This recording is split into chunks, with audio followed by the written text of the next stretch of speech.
तो अर्नब गोस्वामी की personal liberties बहुत इंपॉर्टेंट है इस देश में। एकमात्र इंसान जो 7 दिन जेल में रहता है, 4 से 5 हियरिंग हो जाती है सेशंस कोर्ट में, हाई कोर्ट में, सुप्रीम कोर्ट को उसकी पर्सनल लिबर्टी बहुत इंपॉर्टेंट लगती है। लेकिन एक 83 साल का बुजुर्ग आदमी जिसको आप कोविड के समय पे बीमार हालत में उठाकर ले जाते हैं, झारखंड से आप महाराष्ट्र ले जाते हैं उस आदमी को पार्किंसंस की प्रॉब्लम है। वो सिर्फ इतना डिमांड करता है, वो अपनी बीमारी का भी बहाना नहीं बनाता, वो सिर्फ इतना कहता है कि हाथ हिलते हैं, पानी का ग्लास नहीं पकड़ सकता, सिपर अवेलेबल करा दीजिए। सिपर मिले या नहीं मिले उसके लिए एनआईए कोर्ट कहता है 20 दिन बाद सुनवाई होगी कि सिपर आपको देंगे कि नहीं देंगे। ये पर्सनल लिबर्टी वर्ड याद रखिएगा जिसका इस्तेमाल सुप्रीम कोर्ट ने किया है। पर्सनल लिबर्टी लगता है इस देश में सिर्फ अर्नब गोस्वामी के लिए है, या फिर उन लोगों के लिए है जो सिर्फ सत्ता के कहने पर काम करते रहे। जो आप अगर आदिवासियों के लिए आवाज उठाएंगे तो बहुत आसानी से आपको माओवादी कनेक्शन बोलकर आपको जेल में डाल दिया जाएगा। यही तो है स्टैन स्वामी। स्टैन स्वामी कौन है? लगातार पिछले 3 से 4 दशक से वो कम से कम कितने आदिवासियों के हक की लड़ाई लड़ चुके हैं। जिस दिन उन्हें अरेस्ट किया गया, जिस दिन उन्हें पकड़ा गया, उससे 2 दिन पहले उन्होंने ये बात उठाई थी कि आखिर इतने लोगों को नक्सल कह के आप जेल में क्यों बंद कर देते हैं, जबकि उनके खिलाफ आपके पास कोई सबूत नहीं होता है और वो लोग अंडर ट्रायल रहते हैं। स्पीडी ट्रायल उनका होना चाहिए और उनको एक बॉन्ड को भरवा कर, जैसा अर्नब गोस्वामी के साथ किया, बॉन्ड भरवाया ना, वैसे बॉन्ड भराकर क्यों नहीं बाहर आप उसको भेज देते हैं। स्पीडी ट्रायल कीजिए, जो भी हो दोषी उनको आप सजा दीजिए। इतनी सी डिमांड करना बहुत बड़ा ये अपराध हो गया था। उसके ठीक 2 दिन बाद उनको किन किन आधार पर कि भैया आपके कंप्यूटर से ये सामान मिला, किसने डाला कंप्यूटर में सामान, कुछ नहीं पता, कहां से आया नहीं पता। स्टैन स्वामी मना कर रहे हैं मेरा कोई भी किसी के साथ संबंध ही नहीं है।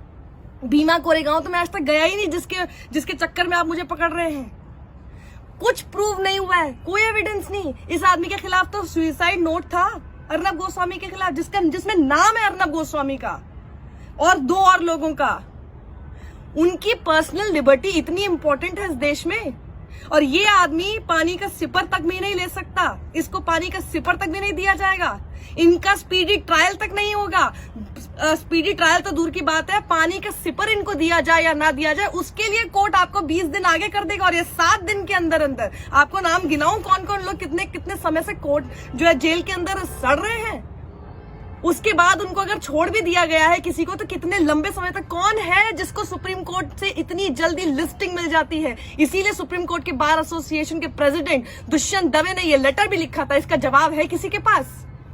कोर्ट में ही जब ये हियरिंग हो रही थी, जस्टिस चंद्रचूड़ उसको सुन रहे थे, इंदिरा जी उसको सुन रही थी, तब ये सवाल कपिल सिब्बल ने भी रखा था कि कितने केसेस में हमने देखा है कि उनको हियरिंग ही नहीं मिलती है और आगे मामला जो है टरका दिया जाता है। उसके ऊपर कोई जवाब नहीं था सुप्रीम कोर्ट के पास। क्यों नहीं था भाई जवाब? आप सारा का सारा पर्सनल लिबर्टी आप सिर्फ अर्नब गोस्वामी के समय पर याद करेंगे और फिर कहेंगे कि बाकियों के साथ भी नाइंसाफी होगी। वो बाकियों की कब लिस्टिंग होगी? हम अगर कोई भी केस हमारे ऊपर हो जाता है, क्या सुप्रीम कोर्ट इतनी जल्दी लिस्टिंग कर लेगा? वो भी ऐसे कोविड के समय में वर्चुअल हियरिंग चल रही है, कितने सारे इंपॉर्टेंट केसेस है जो अभी तक पेंडिंग चल रहे हैं। अर्नब गोस्वामी को बेल मिलना बहुत इंपॉर्टेंट है। बेल अगर अर्नब गोस्वामी का राइट है तो बेल इस देश में हर किसी का राइट है ना। पर्सनल लिबर्टी के सिर्फ एक आदमी की चलेगी, और सिर्फ इसलिए चलेगी कि भैया आप जो काम कर रहे हैं वो सत्ता को बड़ा पसंद है।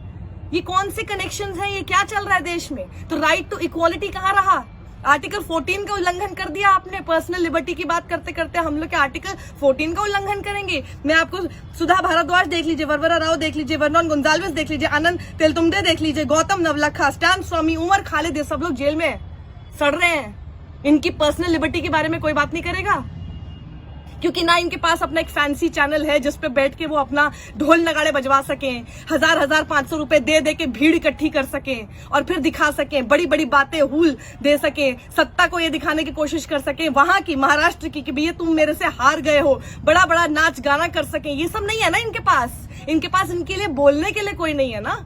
ये बेचारे स्टैन स्वामी लोगों की, आदिवासियों की लैंड रिफॉर्म्स पर बात करते रहे। 5th शेड्यूल अभी तक इंप्लीमेंट ठीक से क्यों नहीं हुआ है उसके ऊपर हमेशा सवाल खड़ा करते रहे। लैंड बैंक्स नहीं होने चाहिए, उससे उनका कितना नुकसान होगा इस पर वो बात करते रहे। ये उनकी गलती थी, ये उनकी गलती है ना। यानी आप आज ये तरीका बहुत अच्छा अपना लिया गया है, आदिवासियों के हक में बोलकर देखिए और फिर आपको नक्सल के साथ जोड़कर जेल के अंदर डाल दिया जाएगा। बहुत बढ़िया। और इनकी पर्सनल लिबर्टीज हमारे देश के सुप्रीम कोर्ट को दिखाई नहीं देती है। बहुत बढ़िया, ताली बजानी चाहिए इस काम के लिए। Thank you so much for showing us कि यहां पर not everybody is equal before the law. Thank you so much. बहुत कुछ संविधान की किताबों में पढ़ा था, लेकिन ऐसा लगता है वो सिर्फ पढ़ने लायक ही रह गया है। इम्प्लीमेंटेशन में अब कुछ भी नहीं दिखेगा। हम भी आगे याद रखेंगे अर्नब गोस्वामी की ही तरह, और कितने लोगों पर अब और FIRs होती हैं और कितनी जल्दी सुप्रीम कोर्ट उन पे लिस्टिंग करता है। Let's see, now let's just wait and watch.